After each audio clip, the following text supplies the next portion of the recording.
اور اگر جادوگر ہمارے سماج میں آ جائے تو اس کا کرتب دیکھنے کے لیے دیندار لوگ بھی حاضر ہو جاتے ہیں۔ تو یہ ہمارے اندر جو غلط فہمی پیدا ہوئی جادوگروں کے حوالے سے، اسی وجہ سے جادوگروں کو کھیل کھیلنے کا زیادہ موقع ملا ہمارے بیچ۔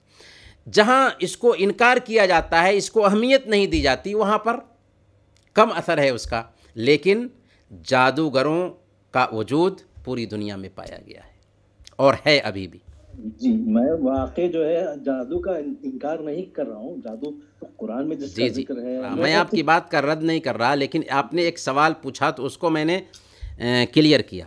جزاک اللہ بارک اللہ فیک۔ اس میں یہ جاننا چاہ رہا ہوں اور ایک بات کہ اگر واقعی حقیقت میں جادو کوئی اتنی حقیقت ہوتی تو آج کی دنیا میں جادوگروں کی حکومت ہوا کرتی۔ یہ اتنے ووٹنگ ہونا، یہ اتنا پیسہ خرچ کرنا، یہ لوگ جادو کے ذریعے سے ووٹ لے لیتے، جادو کے ذریعے جو اپنی سیٹ حاصل کر لیتے۔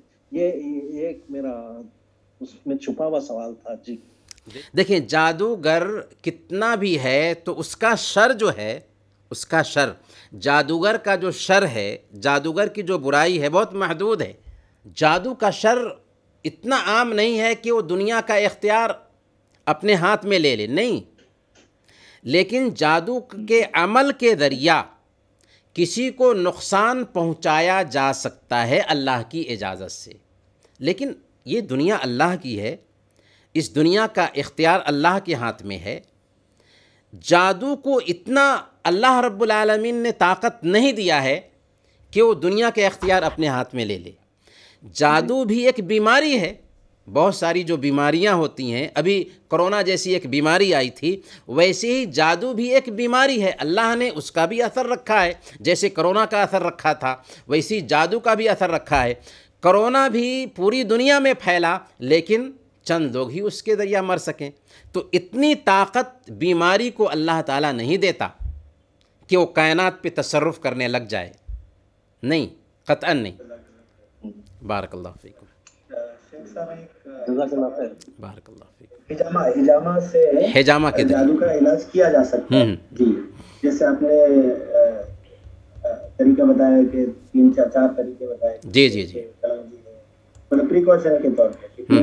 یہ بہن کا سوال تھا کہ حجامہ کے ذریعے سے جادو نکالا جا سکتا ہے، اور نکالا جا سکتا ہے تو کیسے پتہ چلے گا اگر نکالا جا سکتا ہے؟ دیکھیں، یہ معاون چیزیں ہیں، یہ چیزیں جو ہے نا، ایسا نہیں کہ اگر آپ نے حجامہ کرایا یا کلونجی کا استعمال کیا یا اجوا کا استعمال کیا، یا پھر یہ ہے کہ جو شاندہ جس کو عربی میں سنا کہتے ہیں، ان چیزوں کا استعمال کیا تو یہی بذات خود جادو کے علاج کے لیے ہے، لیکن یہ چیزیں معاون بنتی ہیں، کیونکہ حجامہ کی بڑی اہمیت ہے، اجوا کی بڑی اہمیت ہے، اسی طریقے سے کلونجی کی بڑی اہمیت ہے۔ تو ان چیزوں کی اہمیت کی بنیاد پر ان کا بھی اہتمام کرنا چاہیے جو جادو کے علاج کے لیے معاون بنتی ہے۔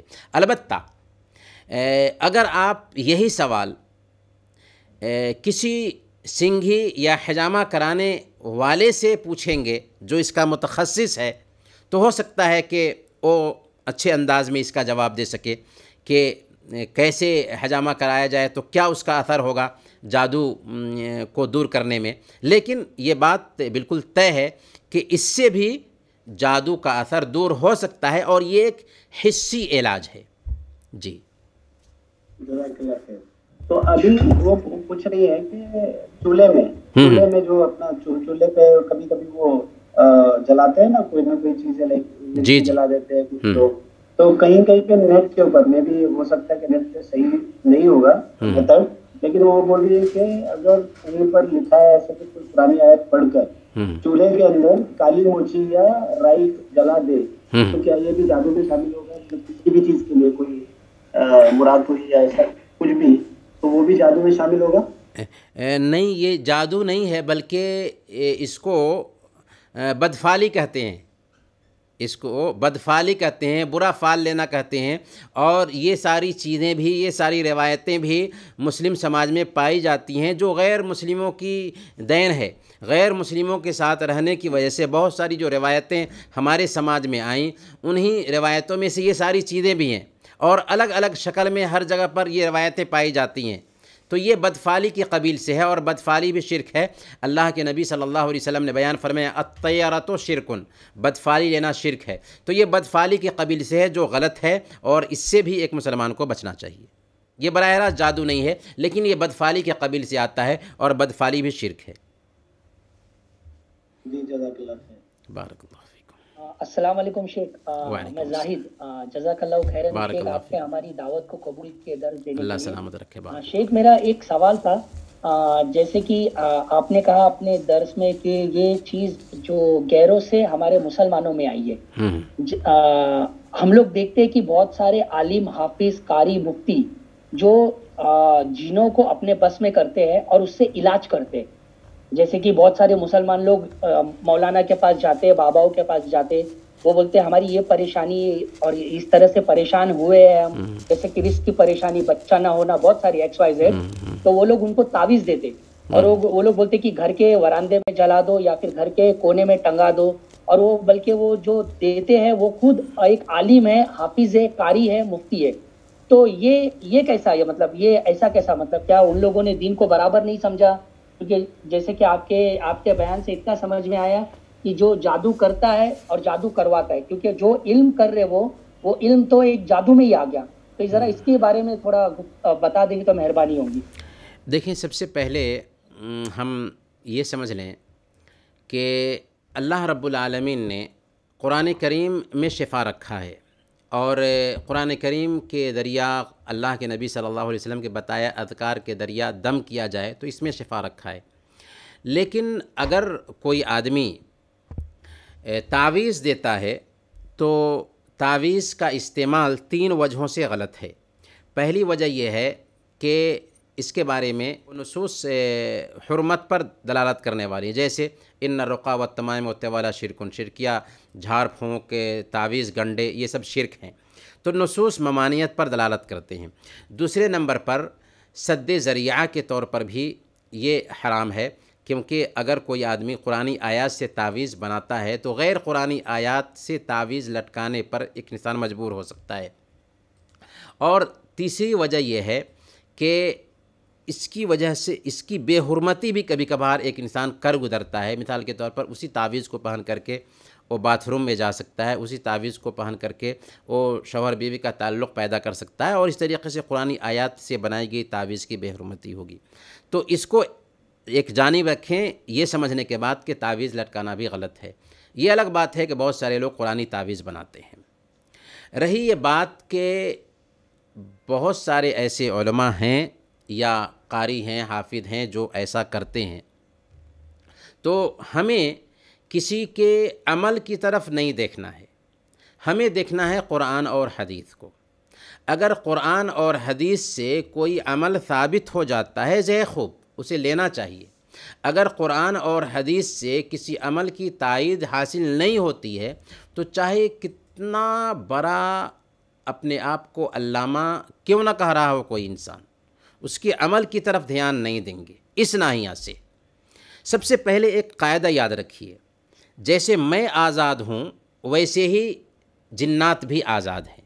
اگر شیاطین کو قبضہ میں کیا جا رہا ہے تو وہاں تو حرام ہوگا ہی، کیونکہ شیاطین کو قبضہ میں کرنے کے لیے جب تک کہ آپ شریعت کی مخالفت نہیں کریں گے، یہ مسلم قضیہ ہے، یہ قضیہ مسلم ہے، چاہے کوئی آدمی اپنے آپ کو کتنا ہی پختہ اور دین کا عالم کیوں نہ باور کرا رہا ہو، لیکن یہ مسلم قضیہ ہے کہ اگر شیطان کو آپ اپنے قبضہ میں کرنا چاہتے ہیں یا شریر جنات کو اپنے قبضہ میں کرنا چاہتے ہیں تو شریعت کی نافرمانی کرنی ہوگی، قرآن اور حدیث کی بے حرمتی کرنی ہوگی، اللہ اور اس کے رسول کو گالی دینی ہوگی۔ یہ مسلم قضیہ ہے، اور ایسا کرنے کے بعد ہی شیطان یا شریر جنات آپ کے تابع ہوگا۔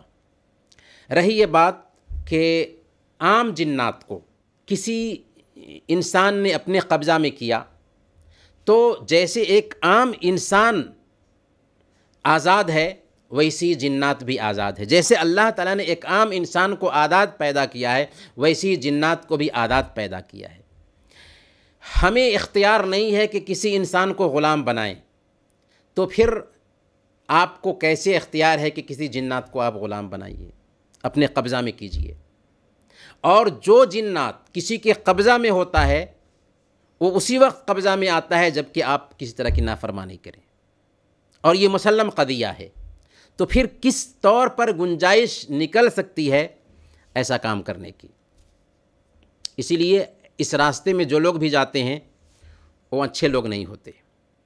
ہاں، جس کا قرآن اور حدیث پر عمل ہے اور اس نے جادو وغیرہ کے حوالے سے تحقیق کیا ہے، کاہنوں نجومیوں کے شر سے بچانے کا وہ تجربہ رکھتے ہیں اور علاج کرتے ہیں کتاب و سنت کے مطابق دم کر کے، تو ایسے لوگوں کے پاس ضرور جانا چاہیے، نہ یہ کہ آپ تعویذ بانٹنے والوں کے پاس جائیں اور وہ بھی عجیب عجیب طرح کا کام کرنے کے لیے کہیں گے، تو ایسے لوگوں سے ہم دور ہی رہیں، کیونکہ یہ ہمارے ایمان کے سوداگر ہوتے ہیں عام طور پر۔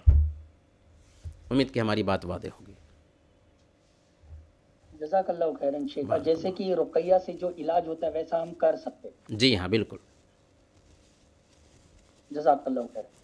ایک لیڈی کا سوال ہے، ایک سسٹر کا، how to know that whether we have affected by black magic, مطلب یہ کہہ رہے کہ ہم کو کس طرح سے پتہ چلے گا کہ ہم پہ بلیک میجک ہوا ہے؟ جادو کا اثر جاننے کے لیے بہتر یہ ہے کہ جو جادو کا علاج کرتے ہیں نا ان سے آپ رابطہ کریں، کیونکہ کبھی کبھار بے چینی ہوتی ہے، سر میں درد ہوتا ہے، کبھی کبھار یہ لگے گا کہ ہم اکیلے میں جا کر کے بیٹھ جاتے ہیں، یہ کچھ پہچان ہے، لیکن صحیح پہچان جاننے کے لیے آپ پہ جادو کا جو قرآن اور حدیث کے مطابق علاج کرنے والے لوگ ہیں، ایسے لوگوں کے پاس میں جائیں گے تو وہ پتہ لگا پائیں گے کہ آپ کو جادو ہے یا نہیں ہے۔ جی السلام علیکم سر، میرا نام فیصل جعفری ہے۔ جی پہلے تو بہت بہت شکریہ، بارک اللہ فیک، طریقے سے آپ نے ٹاپکس کو ٹچ کیا، اس پہ روشنی ڈالی، بہت امپورٹنٹ ٹاپک ہے یہ۔ مجھے میرے دو چھوٹے چھوٹے سوال ہیں، میں جلدی پوچھ لیتا ہوں۔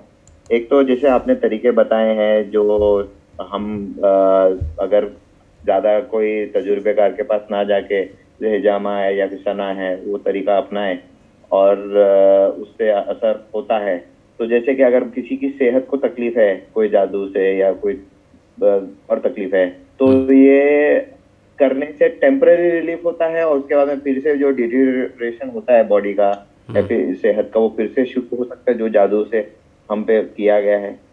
یہ ایک سوال ہے میرا۔ دوسرا یہ کہ جیسے ویسٹرن کنٹریز میں ایکسورسزم کیا جاتا ہے، وہ جس میں کچھ جنات طریقہ جو بھی ہوتا ہے جس کے اوپر حاوی ہوتا ہے اس کو نکالنے کا طریقہ ہے ویٹیکن سے، تو یہ اس سے یہ مطلب کہیں کہیں پہ دیکھا گیا ہے کہ اس سے وہ لوگ ٹھیک ہوتے ہیں، تو وہ کیسے ہوتا ہے؟ کیونکہ وہ تو غیر اسلامی طریقہ ہے، بائبل کے طریقے سے وہ لوگ فالو کرتے ہیں۔ بس وہ سوال ہے میرا۔ جی دیکھیں، سب سے پہلے طریقہ بتایا گیا ہے حسی طریقہ جادو کے علاج کے حوالے سے، وہ ہم نے کہا کہ یہ ہیلپ کرنے والے ہیں، یہ مین نہیں ہے، مین اذکار و اوراد ہیں جن کا اہتمام کریں گے تو انشاءاللہ جادو کا اثر۔ سب سے پہلے تو یہ ہے کہ جادو کا جہاں پر کیا گیا ہے اگر وہ جگہ معلوم ہو جائے، جادو کو ہٹا دیں تو سب سے بہتر طریقہ یہی ہے۔ اگر نہیں پتہ چلتا ہے تو قرآن اور احادیث کے جو اذکار ہیں، دعائیں ہیں، ان کا اصل میں اہتمام کرنے سے جادو جائے گا۔ لیکن یہ حسی طریقے جو بتائے گئے ہیں لاسٹ میں، یہ معاون ہے، بس ہیلپ کرنے والے ہیں، کوئی ضروری نہیں ہے کہ ان سے جادو پورے طور پر ختم ہی ہوگا، لیکن اس کے جادو کا اثر کم ہو سکتا ہے، کیونکہ یہ عام طریقے ہیں جن کو اختیار کر کے ہم بیماری سے حفاظت اپنی کر سکتے ہیں۔ لیکن جادو کے علاج کے لیے ویسٹرن کلچر میں جادو کا علاج ہوتا ہو یا ہمارے ملک ہندوستان پاکستان میں ہی جو دوسری قومیں جادو کا علاج کرتی ہیں، ایسے لوگوں کے پاس جا کر کے جادو کا علاج نہیں کرانا چاہیے، کیونکہ وہ یا تو جادو کے ذریعہ جادو کا علاج کریں گے اور یہ بھی غلط ہے، اور یا پھر یہ ہے کہ آپ سے غلط کام کرائیں گے۔ کبھی کبھار کفر اور شرک کا ارتکاب کرائیں گے اور آپ کو احساس بھی نہیں ہوگا. کبھی کبھار احساس نہیں ہوتا ہے ایک انسان سے اور غلط کام کرا لیا جاتا ہے اس سے. تو اسی لیے ایسے لوگوں کے پاس میں جادو کے علاج کے لیے نہیں جانا چاہیے. اور یہی کم سے کم کاہن اور نجومی ہیں جن کے بارے میں اللہ کے نبی صلی اللہ علیہ وسلم نے بیان فرمایا کہ من اتا کاہنا او عرافا فسألہ عن شیء لم تقبل له صلاۃ 40 لیلہ، کہ جو آدمی کسی کاہن یا نجومی کے پاس آیا اور اس سے کچھ چیزوں کے بارے میں پوچھا تو اس کی 40 دن کی نماز قبول نہیں ہوگی. تو ہمیں جادو کے علاج کے لیے شرعی اذکار کا اہتمام کرنا چاہیے، یا شرعی اذکار کے ذریعہ جو علاج کرنے والے ہوں ہمارے سماج میں ان سے رابطہ کرنا چاہیے. نہیں ایکچولی میں یہ پوچھا تھا کہ جیسے عیسائی قوم ہے تو عیسائی قوم عیسائیوں کے پاس جائے گی تو ان کا ویٹیکن ہے. اب وہ ویٹیکن میں جو طریقہ ہے وہاں پہ وہ سالو کرنے کے لیے وہ بائبل سے سالو ہوتا ہے، تو وہ بھی سالو ہوتا ہے. تو میں بس وہ پوچھنا چاہتا تھا وہ کیسے سالو ہو جاتا ہے. ہاں جی، دیکھیں جادو کے ذریعہ بھی جادو کا علاج ہوتا ہے. جادو کے ذریعہ بھی، یعنی ایک جادو کا جو یہ علم ہے یہ شیطان سے تعلق پیدا کرنے کی وجہ سے آتا ہے. تو کبھی کبھار کیا ہوتا ہے جادوگر بھی جادو کو چھڑا دیتا ہے. تو ویسے ہی ہے کہ جادوگر کوئی ایسا ٹیکنک اختیار کرتا ہے جس کے ذریعہ وہ جادو چلا جاتا ہے. اور کبھی کبھار آپ دیکھیں گے کہ جنات وغیرہ جو اس قبیل کے ہوتے ہیں یا شریر قسم کے جنات جو ہے نا اس قبیل کے اس مذہب کے ہوتے ہیں، تو اس مذہب کی کتاب پڑھنے کی وجہ سے چونکہ اس کو اس مذہب سے لگاؤ ہوتا ہے تو اس مذہب کی کتاب سے علاج کرنے کی وجہ سے اس کو بھی ڈر محسوس ہوتا ہے اور وہ چلا جاتا ہے. تو ایسا بھی ہوتا ہے. جی شکریہ. بارک اللہ. جی ریحان قریشی آپ کا سوال پوچھ سکتے ہیں. جی شیخ صاحب، میں یہ پوچھنا چاہتا ہوں کہ جادو کے علاج کے دوران کیا ایسا بھی ہو سکتا ہے، کیونکہ کئی عامل لوگ یہ بھی بولتے ہیں کہ اگر اس کا علاج کیا جائے گا تو اس سے جان کا جانے کا بھی خطرہ ہے، تو اس میں کتنا احتمال ہے کہ یہ بات صحیح ہے؟ نہیں، ایسا نہیں ہے کہ جادو کی وجہ سے یا جادو کا علاج کیا جائے تو جان جانے کا خطرہ ہے. ایک جادوگر جو ہے کبھی بھی ایک انسان کی جان پر حملہ نہیں کر سکتا، لیکن وہ بیمار کر سکتا ہے اللہ کی اجازت سے. تو شرعی اذکار اور اوراد کے ذریعہ جادو کا علاج کرنا ہی چاہیے. اللہ تعالیٰ نے کوئی ایسی بیماری نہیں اتاری ہے جس کا علاج نہیں بتایا. ہاں کچھ لوگوں کو اس کا علاج معلوم ہوتا ہے، کچھ لوگوں کو اس کا علاج نہیں معلوم ہوتا ہے. تو ہمیں علاج کرنا ہے، یہ سوچ کر کے نہیں رہ جانا کہ جادو کا علاج کیا جائے گا تو جان کا خطرہ ہے. جان کا مالک اللہ ہے. جادوگر ہمیں نقصان پہنچانے کا اختیار رکھتا ہے اور وہ بھی اللہ کی اجازت سے، لیکن وہ ہماری موت اور حیات کا مالک نہیں ہے. اس لیے یہ سوچ غلط ہے کہ جادو کا علاج کیا جائے تو جان کا خطرہ ہے. جی جزاک اللہ خیر. بارک اللہ. اخیر میں ہم اللہ رب العالمین سے دعا کرتے ہیں کہ الہ العالمین تو ہم سب کے مسائل حل فرما دے، ہمارے آل و اولاد کی حفاظت فرما، ہم سب کو زندہ رکھنا تو ایمان پر زندہ رکھنا، اور وفات دینا تو ایمان پر وفات دینا. الہ العالمین ہم سب کو ہر طرح کی آفت، بلا اور مصیبت سے بچائے رکھنا. آمین یا رب العالمین. وصلی اللہم علی نبینا محمد وعلی آلہ وصحبہ اجمعین.